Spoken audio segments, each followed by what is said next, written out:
Hi hello welcome to our channel. Medaram Sammakka మన దేవతకు ఎంతో ఘనమైన చరిత్ర ఉంది. సమ్మక్క వనదేవతకు సంబంధించిన సజీవ ఆనవాలు నేటికి అలానే ఉన్నాయట.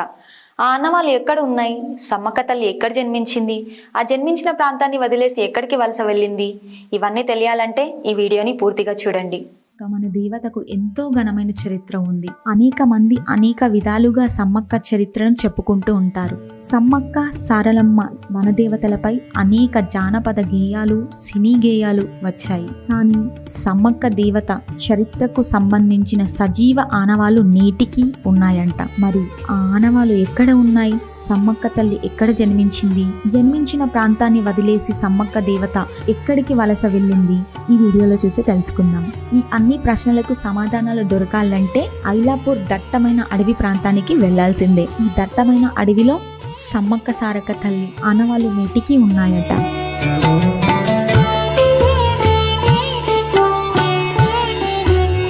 మేడారం మహాజాతర అయితే ఎలా జరుపుకుంటారో అదే విధంగా ఐలాపూర్ అటవీ ప్రాంతంలో సమ్మక్క తల్లి దేవత జాతర ప్రతి 2 సంవత్సరాలకు ఒకసారి అంగరంగ వైభవంగా జరుపుకుంటారట.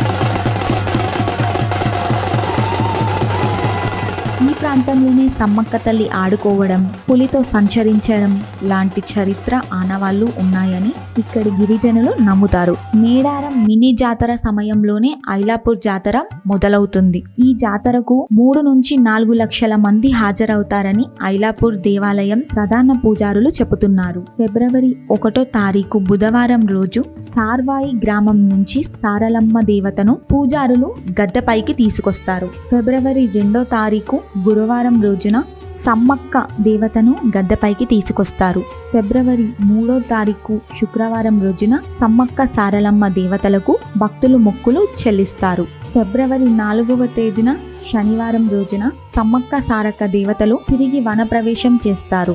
ఎంతో చరిత్ర కలిగిన ఐలాపూర్ జాతరకు మల్లెల వంశస్థులు 5వ గొట్టువారు పూజారులుగా వ్యవహరిస్తారు. కురుసాం వంశస్థులు 3వ గొట్టువారు వాడేలుగా ఉంటారు. ఎన్నో శతాబ్దాల క్రితం నుంచి దట్టమైన అడవి ప్రాంతంలో ఈ జాతరను గిరిజనులు నిర్వహిస్తుంటారు. కానీ ప్రభుత్వం నుంచి అందే సహాయం అరకొరగానే ఉండేది. కానీ ఇప్పుడు జరిగే జాతరకు ములుగు జిల్లా కలెక్టర్ ITDAPO ప్రత్యేక శ్రద్ధ వహిస్తున్నారు. ప్రత్యేక శ్రద్ధ వహించి నిర్వహణకు సంబంధించిన నిధులు కేటాయించడం, భక్తుల కోసం సౌకర్యాలు ఏర్పాటు చేయడంలో కీలక పాత్ర పోషిస్తున్నారు. అధికారుల ప్రత్యేకత ఐలాపూర్లో భక్తులకు మెరుగైన సౌకర్యాలు ఉన్నాయని పూజారులు సంతోషం వ్యక్తం చేస్తున్నారు.